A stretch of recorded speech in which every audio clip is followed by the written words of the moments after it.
Alderman Donna Kuzemchak. How you doing, Donna? I'm doing great. Thanks, Blaine. And I've talked to David Kipkoons, and I'm trying to think of the other incumbent, Alan Imhoff. And your all's interviews are a little bit different because you're running. You all have a track record, so you're running on the things that you deem as successes and things that you want to continue or complete. So, but we always make the assumption that there should, somebody may be tuning in who does not know who Donna Kuzemchak is. So tell us, who is Donna Kuzemchak, personally, professionally, or however you want people, when they say Donna Kuzemchak, this is what they think of. Donna Kuzemchak is first and foremost a mom. I guess that's what I'm known best for. Who speaks her mind. I don't back away from anything. Yeah, Blaine, you and I have gone around once or twice. But I speak my mind. I try and make sure that I know the information. If I don't know the information, I go out and find the information. And I am a person who works for the city, for the citizens, not just for government gone awry.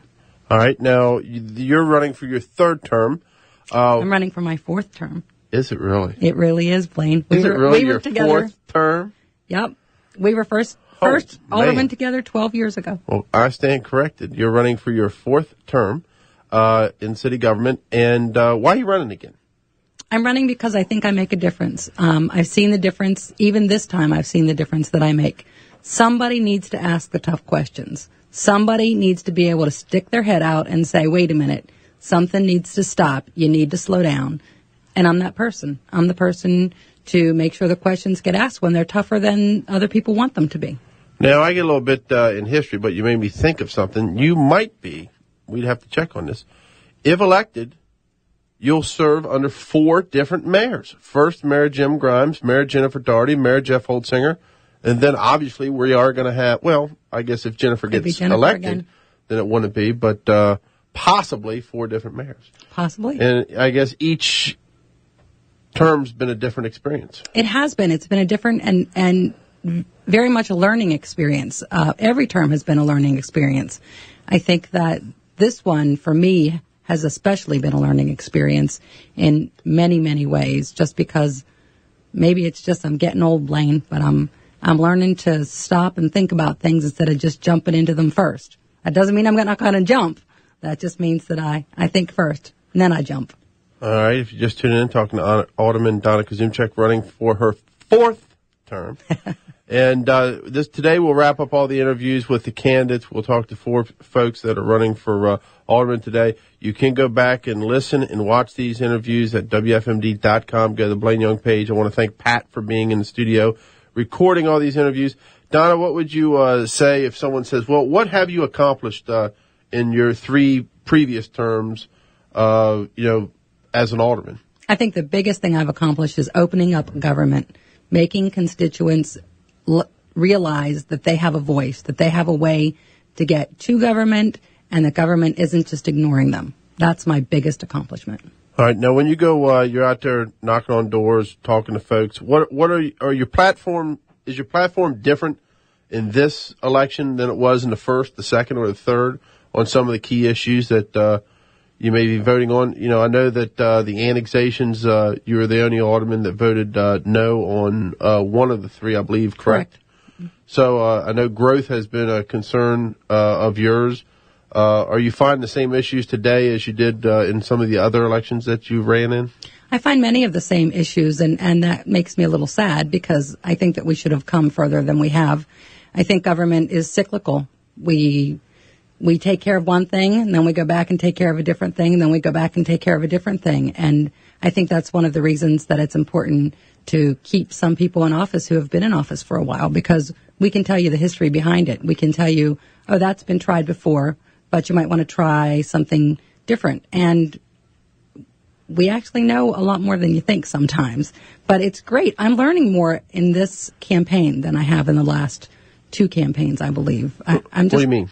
I'm just learning from people, people about growth issues, people about sustainability issues. I'm just amazed at the wealth of knowledge that we have in this city, and we need to tap into that. We really do. Do you find yourself now that you're a 3-term incumbent that some people, I mean, when when you ran, it was kind of like, I don't want to say anti-establishment, but it was, some new faces in government. Do you find people reversing that on you now, saying, you've been there 3 terms, maybe it's time for a change? Absolutely. Absolutely. I think that there's always people out there who are maybe not going to pay attention to what you've done and just say it's time for a change. I don't want, this person's been in long enough. They're making a career out of this. I don't need them in there. But I think that you need to look at what the person has actually done before you make that decision. And in my case, I have done different things in every administration that's been in office. And I do try to learn from my mistakes. And I've made plenty of them. I won't pretend not to have made mistakes. But I'll own up to them. I'll come right out and say, it was a mistake. Let's fix it. All right. What are the hot button issues that people are talking about when you're out there talking to them right now? Now, I know the buyouts. If we hear, we all agree it'd be done different. Well, do we agree it would have been done different? I do. I don't think it should have been. The folks should have been allowed to be rehired immediately. There should have been at least a break in service of 6 months or 9 months or whatever it may have been. And I strongly believe that was the motion. You believe that was the intent? I strongly believe that was the intent. Absolutely. And when I brought that forward in a mayor and board meeting, in a public meeting, I was torn to shreds in the media for doing that. Why do you believe that? You were torn to shreds by the media or by folks? By the mayor. Okay. Because he was able to do it. And because the media, instead of going and getting the rest of the information, the rest of the story, took something that he said and just blew it out of proportion. What do you think the end result of the buyout's going to be 10 years from now?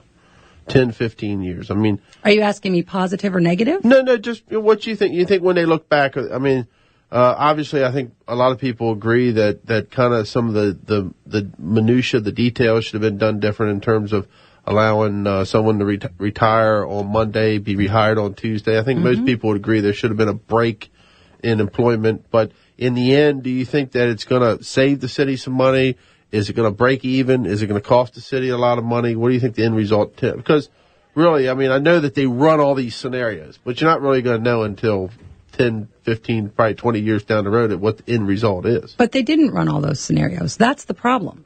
I think that if we had all of the information, it would be different. But they didn't have all of the information. 8 weeks. They put this forward and voted on this in less than 8 weeks. There is no way a decision of that magnitude should have been made in that short of a period of time. Well, it was a sweet deal. It was a sweet deal. I couldn't blame the people that took it, though. Oh, I disagree, Blaine. I can't blame the people who took it, absolutely. But the people who took it and came back, I know of 3 people at City Hall who did not take it because they knew they wanted to come back, and it was the wrong thing to do. So, come on, ethics are ethics. I just have an issue. But that was still something that was offered to them by their employer. It was voted by the Board of Aldermen, discussed in public meeting, even if it was fast-tracked or rammed down someone's throat. It was an offer from their employer. It was an offer from their employer that some of them chose not to take because they felt that they wanted to come back to the city, and they understood it to mean that they would have to leave employment of the city and come back. That was what the vote was. That is not how it was implemented. Now, we talked a little bit. Why do you think that some of the things haven't been, kind of corrected that a lot of people were upset about, like, something put in effect saying that someone can't retire and be rehired without a lapse of service? Because you can't go back right now and do that just for people from the buyout. But as for, we are talking about doing things like that right now. So they are being discussed? They're being discussed. Different changes to the... to try to correct some of the issues that people were fired up about? Correct. Different issues in the HR manual in general have been talked about. For instance, a person at last week's meeting, I brought up a person should work for the city for at least 5 years before they have any chance of retiring. But that's not how it works right now. If you're older, you can work for the city for less than 5 years and still be vested and get your retirement.